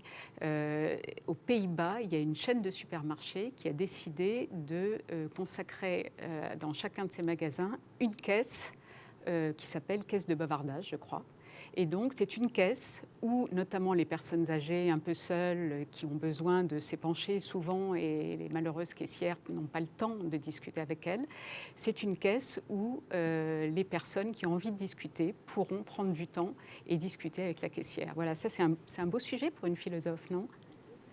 C'est un peu très beau triste. sujet. C'est un peu triste, mais C'est très triste, mais ça montre finalement on peut prendre soin des personnes, des structures aussi, comme les supermarchés, qui assurent une fonction de care. Et souvent, quand on parle du care, on a l'impression que c'est le care médical, et c'est très important en effet, mais on ne se rend pas compte de la très grande diversité du travail de care de toutes les professions, effectivement, depuis les caissières jusqu'aux camionneurs, voilà, qui en réalité prennent soin de nous. Et tout ce monde du care, eh bien, il est dévalorisé. Il est dévalorisé pour des raisons aussi qui ont trait au genre, à l'origine géographique, sociale. Hein. Donc il y a cette dévalorisation de tout cet univers. Et c'est un univers de surcroît, on le voit avec le cas des aidants, qui est l'univers domestique à la maison, comme si tout ce qui se passe à la maison, ça compte pas en fait. C'est le monde public, le monde de la politique, ça c'est important. Ce qui se passe à la maison, peu importe, hein, peu importe. Et donc cette espèce d'invisibilisation du monde du privé dans lequel circulent à la fois les personnes vulnérables, malades, les personnes qui les aident, hein, les enfants, enfin tout cet univers qui en réalité est caché, hein, alors que eh bien, il devrait être considéré comme ce qu'il y a de plus important, hein, pour chacun. Sa vie, ses parents, ses enfants, c'est vraiment important. Et bien, pour la société, c'est quelque chose que l'on va réellement dévaloriser. Et pour moi, vu comme philosophiquement et moralement, il y a une espèce de paradoxe et de déni total, puisqu'on a un renversement complet des valeurs, puisque ce qui est le plus important est considéré comme le moins important. Valérie Delattre, alors racontez-nous en tant qu'archéo-anthropologue comment vous abordez ce sujet. En fait, vous étudiez les sociétés qui nous ont précédés en essayant de comprendre via l'archéologie comment elles étaient structurées, comment les plus âgés s'occupaient des plus jeunes, comment la solidarité s'effectuait. Racontez-nous un petit peu en quoi ça consiste votre boulot, parce que ça éveille la curiosité. Eh bien, pour rebondir sur l'intervention précédente, je fais sortir le care de dessous le tapis et je regarde comment il pouvait s'incarner et se déployer dans les sociétés du passé en utilisant comme médium les sépultures. Les sépultures avec le mobilier qu'elles contiennent et les sépultures avec le sujet, bien évidemment, super, qui est l'acteur principal de la sépulture. Et mon métier d'archéoanthropologue consiste à faire émerger la composante biologique d'un sujet, donc son âge, son sexe et bien évidemment toutes les pathologies qui sont lisibles sur son squelette. Donc je travaille beaucoup sur des sujets diminués, affaiblis, soignés, parfois réparés. Et je travaille aussi sur la composante culturelle, c'est-à-dire avec les objets qu'il y a dans une tombe, avec l'organisation d'une sépulture, son orientation, l'agencement du défunt, c'est-à-dire toutes les pratiques liturgiques, rituelles et très personnelles, familiales qui ont été organisées pour enterrer un défunt. Eh bien, on arrive à relire, avec des grilles de lecture bien particulières, les liens qui ont été tissés au sein de groupes très anciens. Mon métier consiste pour partie à regarder comment un groupe s'organisait quand il avait en son sein une période vulnérable, souvent handicapée, et j'essaye de recréer la longue chaîne entre l'identification d'une pathologie, un accident de vie ou bien un problème médical, la décision d'intervenir, d'opérer, de soigner, l'intervention de pharmacopée, les entourages pour mettre en place une convalescence, des appareillages, un forgeron qui va créer une prothèse, et après, regarder comment ce sujet va conserver ou pas son statut social au sein de son groupe d'appartenance. Et donc, en J'adore. fait, on essaye de... Voilà, on relie, le verbe relier et relire en même Ouais. temps, euh, les liens tissés par les groupes, au plus lointain qu'on puisse remonter dans la lecture de l'humanité. Et si le mot aidant n'est pas un mot de mon vocabulaire scientifique, en fait, je pense que j'ai souvent accès à des sujets, des patients visibles, des guérisseurs, des chamans, des prêtres, certains sujets avec un statut social bien reconnu, mais j'ai sans doute fouillé tous ces aidants invisibles dans les familles, dans les clans, dans les tribus, quels que soient les groupes, qui ont dû prendre en charge le plus amoindri d'entre eux. Et donc voilà, c'est ce travail que j'essaye de mettre en lumière. Et alors, est-ce que vous constatez que les sociétés qui nous ont précédés tout au long des siècles passés étaient plus soucieuses de ce fameux care dont parle Sandra Logier, enfin plus ou moins, ou peut-être qu'on était plus attentif, évidemment, qu'on était plus, comme on vivait, les familles en général étaient rarement séparées, on vivait avec les anciens en même temps, j'imagine. Donc forcément, il y avait une attention plus grande peut-être à l'autre que dans nos sociétés actuelles. Et puis de toute façon, on était tous, dans les millénaires et dans les siècles qui nous ont précédés, on était tous plus abîmés. Imaginez qu'une simple fracture non réduite peut provoquer un handicap et un problème de marche, de déambulation. Donc sans lunettes, sans prothèse auditive, sans dentier, avec des pathologies qui n'étaient pas encore soignées comme on peut le faire au XXIe siècle, chacun était potentiellement handicapé ou affaibli. Et sans mettre des lunettes roses et se dire que c'était beaucoup mieux avant, dans cet avant qui veut tout dire et rien dire, on s'aperçoit archéologiquement que quand une société, quand un groupe va bien, c'est-à-dire qu'il a à manger, qu'il est sédentaire et qu'il est dans une certaine sérénité, ça va bien aussi pour les plus vulnérables. On le voit dans nos structures de nécropole, dans les structures funéraires. Les personnes affaiblies, les personnes vulnérables, les handicapés sont traités à l'égal des autres, ont été nourris de la même manière, ont été pris en charge.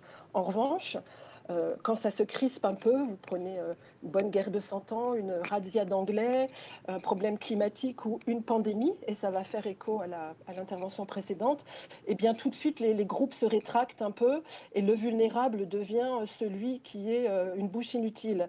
Et c'est ce qui va être à l'origine, par exemple, au Moyen-Âge ou à l'époque moderne de la mendicité urbaine. On jette les gens sur les routes, dans les campagnes, parce qu'on estime qu'on n'a plus à les prendre en charge. La vulnérabilité, c'est un curseur de société. Quand ça va bien pour tout le monde. Donc, il n'est pas inutile de regarder comment les temps passés peuvent éclairer nos propres comportements.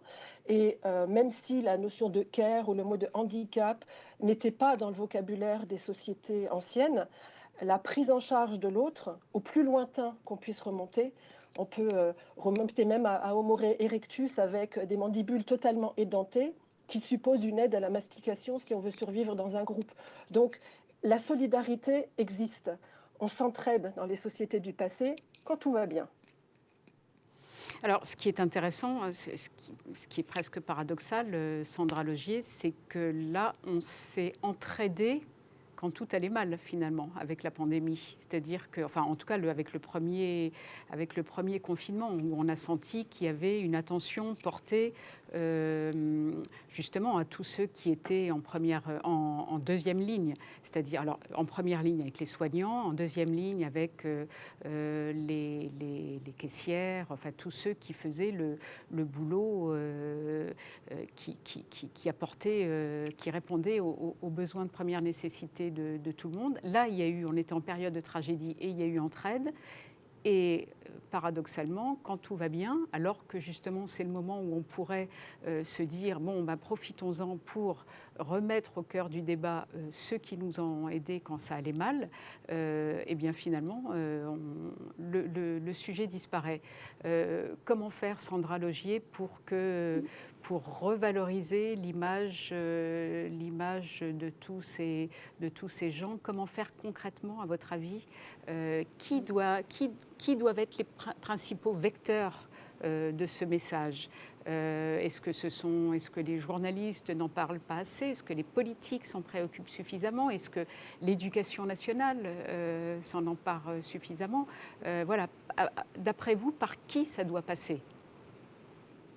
C'est en effet extrêmement curieux que dès que ça va mieux, on va oublier en fait toutes ces personnes qui nous ont permis de survivre d'une façon ou d'une autre, hein, soit survivre en nous soignant au point de vue de la santé, soit en permettant la vie quotidienne. Et le fait qu'on veuille absolument dénier cette vulnérabilité collective maintenant, et qu'on veuille, par exemple, qu'on veuille ne même pas parler de dépendance et de perte d'autonomie alors que tout le monde est dépendant. Je crois que là, on voit qu'on retombe en fait dans cette espèce de déni. Et c'est aussi quelque chose, on n'en a pas tellement parlé, mais qui a à voir évidemment avec des questions de genre aussi, puisque ce sont des femmes qui, la plupart du temps, assurent en fait tout ce travail de care.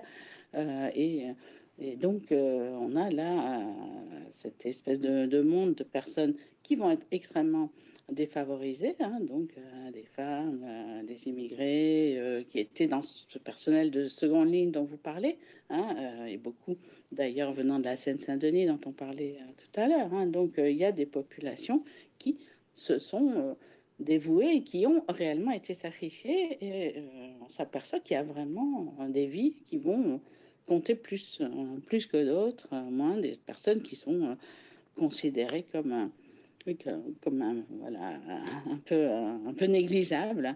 Et je crois que c'est vraiment ça qui apparaît maintenant. Comment la solidarité peut redevenir un projet de société? Par qui ça passe?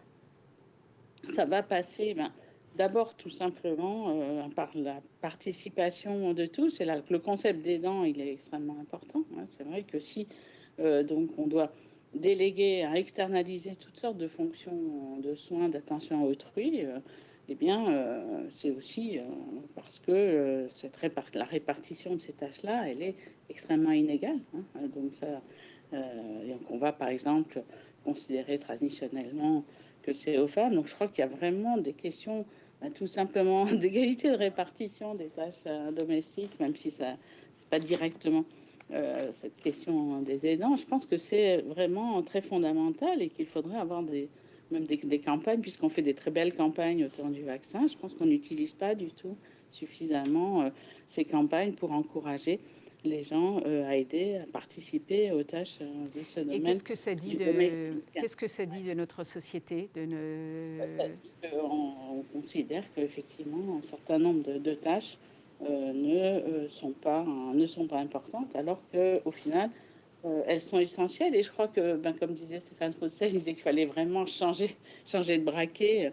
Je crois qu'il faudrait carrément changer de vélo, en fait, ou changer de route. C'est-à-dire qu'en réalité, on est dans un monde où les femmes, les aidants ne sont pas à peine compensés, où les auxiliaires de vie sont payés entre 600 et 800 euros par mois pour 50 heures de travail par semaine. On est à des niveaux en fait d'injustice pour des personnes qui travaillent énormément, qui sont devenues en fait tout à fait intolérables. Et donc, ce qu'il faut, c'est évidemment avoir un investissement suffisant pour simplement rémunérer correctement ou compenser correctement pour les aidants ce travail. Et je crois que c'est vraiment tout simple. En fait. C'est que là, on est en fait dans des catégories qui sont complètement dévalorisées et qui n'ont même pas de quoi vivre. Et donc, c'est ces personnes qu'il faudrait... Donc, vous pensez que les pouvoirs publics ont une responsabilité prépondérante?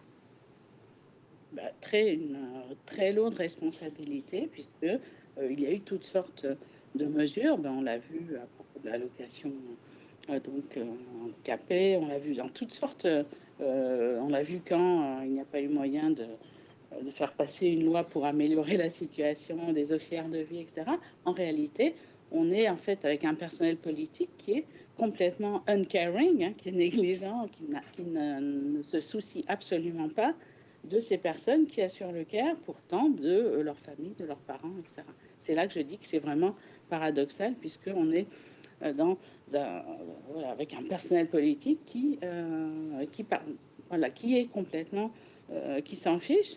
Donc, on a aussi, dans la campagne actuelle, on va parler de toutes sortes de sujets. On parle de l'Église, du nucléaire, et on ne doit pas du tout parler. Moi, j'ai entendu dans aucun programme, il y a eu de réflexion vraiment pour donner la priorité à ce soutien au care et au travail de care. Et je pense que là, il y a vraiment, en effet, un déficit très, très important.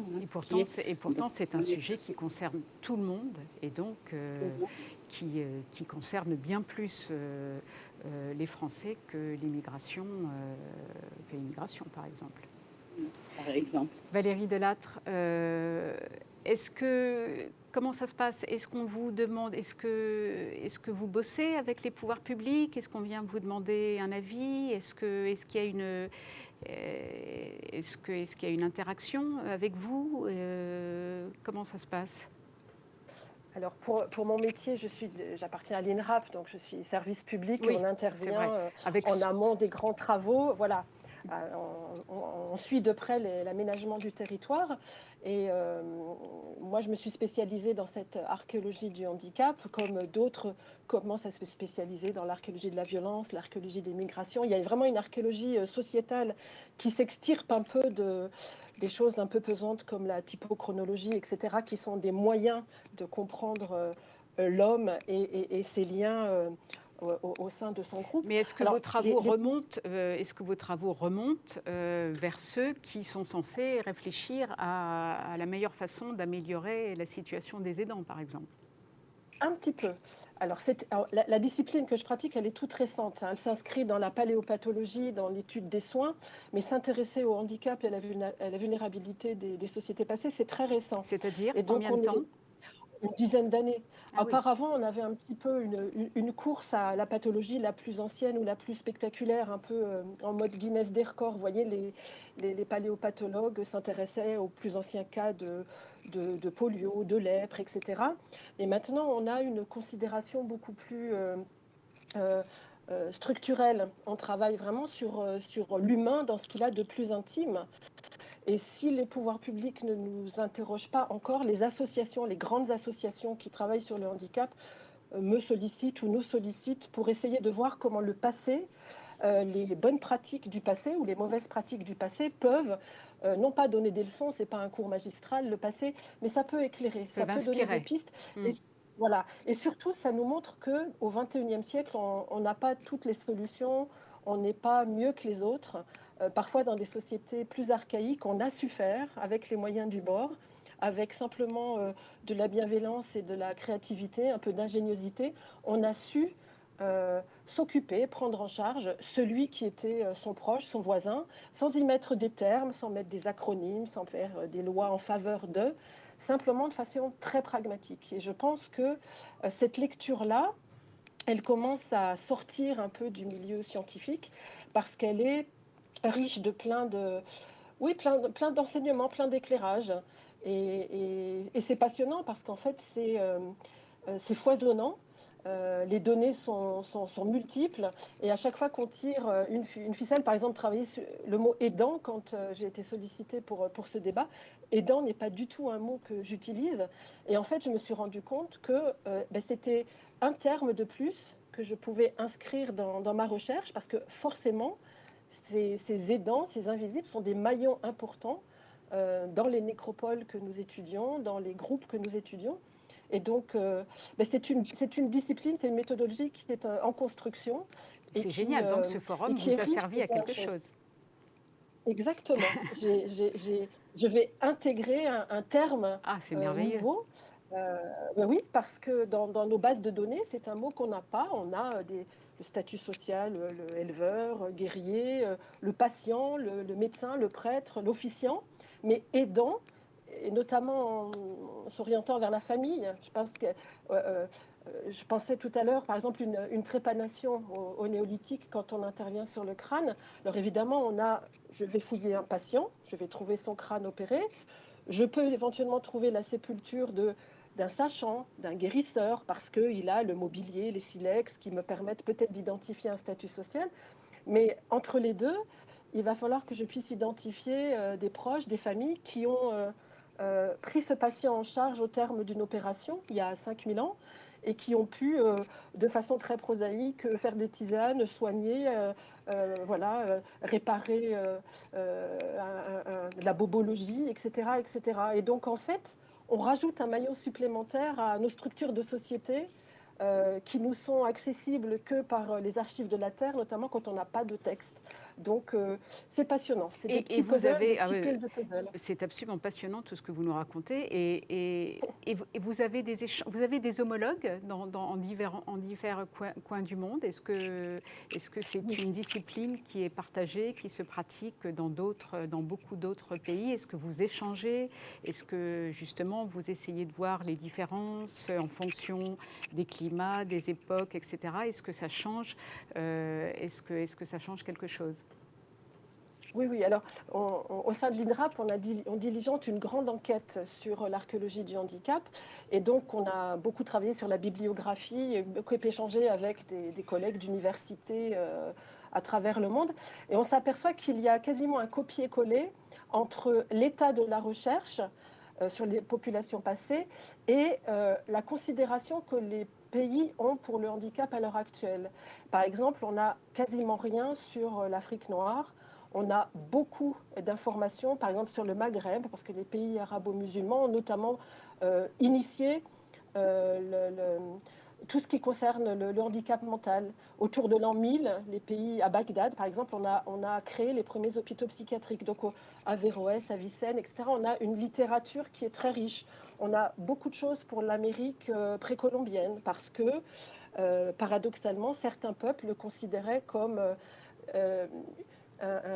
quelque chose d'extrêmement positif d'accueillir un enfant handicapé, parce que c'était lui qui allait faire le lien entre les dieux et les vivants, entre les ancêtres et les vivants.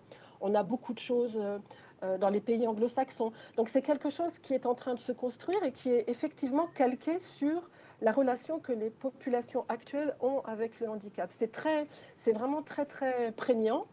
Et en tout cas, il y a une vraie communauté de chercheurs qui échangent, qui correspondent et qui extirpent des données anciennes comme des données récentes, des choses absolument passionnantes qui sont enthousiasmantes et qui donnent une belle image de l'humanité qui n'est pas faite que de guerre, qui n'est pas faite que de personnages importants et qui est faite aussi de toutes petites choses qu'on peut percevoir dans une sépulture, sur un squelette, sur une réparation chirurgicale, sur une petite prothèse de briquet de broc qui a été faite par un forgeron. Voilà. Quel bonheur de vous entendre. En fait, moi, je conseille à chacun, quand il ou elle aura un petit coup de mou, un petit coup de blues, de réécouter votre passage, parce que c'est plein d'enthousiasme, et plein de vie, et plein de choses constructives. Exactement. Ce sont plein des faits, des anecdotes qui, mis bout à bout, nous racontent une belle histoire de l'humanité. Alors bien évidemment, je mets le bémol du curseur social, des temps de crise, etc. Mais on se rend compte que, et y compris par exemple en archéoanthropologie, on travaille aussi sur la toute petite enfance, sur la période autour de la naissance, cette période hyper fragile que les sociétés ont surinvesti, parce qu'un enfant qui naît, il ne faut pas imaginer que c'est pas grave, la maman en aura un tous les ans, donc on n'est pas un nouveau-né prêt. Bien au contraire, du néolithique à l'époque gallo-romaine, à l'époque médiévale, un nourrisson qui meurt, c'est un drame pour tout le monde. Donc toute la société, la famille, la communauté, le village se met au service de ce petit pour le protéger. Donc on observe, y compris à travers la mort, cette aide collective, cette aide familiale. Donc ça ne concerne pas que les personnes amoindries ou affaiblissées. Ce sont des sociétés qui investissent sur la et les générations futures et qui souvent se mettent au service du plus vulnérable. Et dans nos sociétés contemporaines, si on pouvait considérer l'accessibilité universelle comme étant à partir du plus vulnérable d'entre nous et à partir de se déployer pour tout le monde, eh bien ce ne serait pas une mauvaise idée.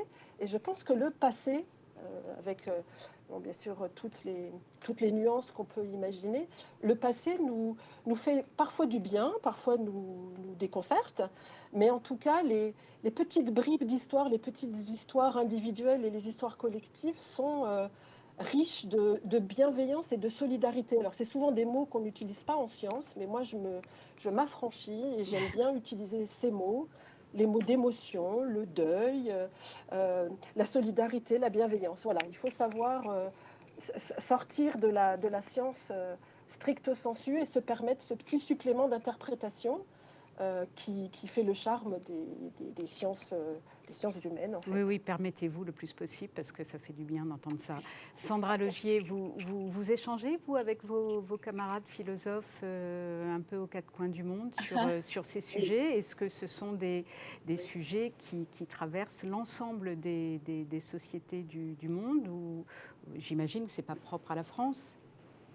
La question du care, elle est évidemment globale. Elle est aussi globale à cause de cette circulation des personnes qui vont d'un pays à l'autre, justement, assurer le care rémunéré, mais enfin très mal, dans les familles, occidentales. Donc la question du care, elle est devenue centrale. J'étais absolument saisie par ce que disait Valérie Delattre, parce que c'est vrai que cette question de la bienveillance, du care, l'attention à autrui, on pourrait croire que c'est quelque chose d'évident et qui pourrait se poursuivre maintenant. Et au contraire, moi j'ai même lu parmi les collègues philosophes d'autres tendances, des discours disant qu'il y en avait assez, de la bienveillance, que le care c'est cucu, etc. Donc il y a toujours cette espèce de fond en fait de malveillance en fait, de volonté de se moquer finalement de toutes ces valeurs dès qu'on revient en fait à la normale. Ça m'a frappé de voir réapparaître cela, alors que c'est vrai que la recherche, le travail global sur le care attire justement l'attention sur toutes ces personnes, vulnérables, et pas seulement les malades, les handicapés, les enfants, ce qui est déjà évidemment le cœur du care, mais aussi toutes les personnes qui s'occupent d'eux et qui sont très souvent elles-mêmes très vulnérables. Donc il y a cette espèce de monde de la vulnérabilité qui est extrêmement centrale en fait dans la terre entière, qui structure en fait les relations entre les pays, puisqu'il y a des pays entiers qui vont perdre en fait leur population donc de care pour qu'elles partent en fait faire du care dans les pays occidentaux. On est quand même dans des situations comme celle-là, et donc on a cette très grande inégalité aussi du care, parce que je pense que c'est très bien d'insister sur le fait que historiquement on a accordé peut-être beaucoup plus de care qu'aujourd'hui, mais il y a toujours eu, et Valérie Delattre le rappelait aussi, il y a toujours eu des très grandes inégalités, et des personnes qui avaient beaucoup plus de personnel justement pour s'occuper d'elles que les autres. Et donc je crois que ce qui est vraiment central aujourd'hui au niveau global, et c'est l'objet des recherches des gens qui travaillent sur le care dans le monde entier, c'est vraiment ce qu'on appelle ces chaînes du care, le fait que le care va être va circuler dans le monde entier pour que finalement des personnes de certains pays défavorisés aillent donc produire du care ailleurs. Et donc là et elles-mêmes ces personnes vont certainement utiliser des aidants naturels chez elles, dans leur pays, pour prendre soin de leurs enfants qu'elles doivent laisser pour venir s'occuper des nôtres. Et donc on est en fait dans un monde quand même d'une très grande injustice pour la répartition en fait de ce care et de cette bienveillance dont on a tant besoin. Et c'est cela aussi à quoi il faut faire attention. Mais en tout cas, je crois que le minimum maintenant serait de rémunérer correctement. Oui, ça c'est ce qu'on disait dans les débats précédents. Valérie Delattre, si je suis sûre que celles et ceux qui nous ont écoutés, qui vous ont écouté surtout, ont envie d'en savoir plus sur votre activité, sur vos travaux. Est-ce qu'on peut leur donner un site, un bouquin, quelque chose, s'ils ont envie d'en savoir un peu plus ?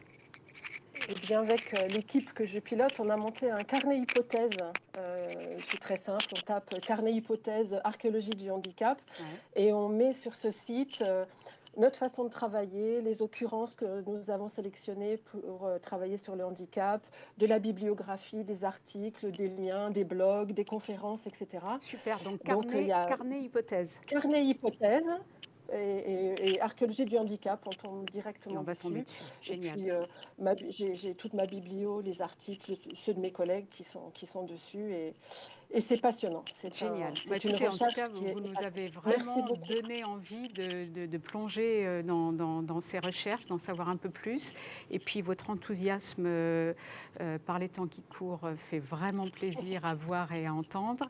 Et je trouve que c'est pas mal de finir ce forum Libé avec ça, avec cette tonalité, même si évidemment le débat d'ensemble pose davantage de problèmes qu'autre chose. Mais bon, vous nous permettez quand même d'y apporter une lueur d'espoir.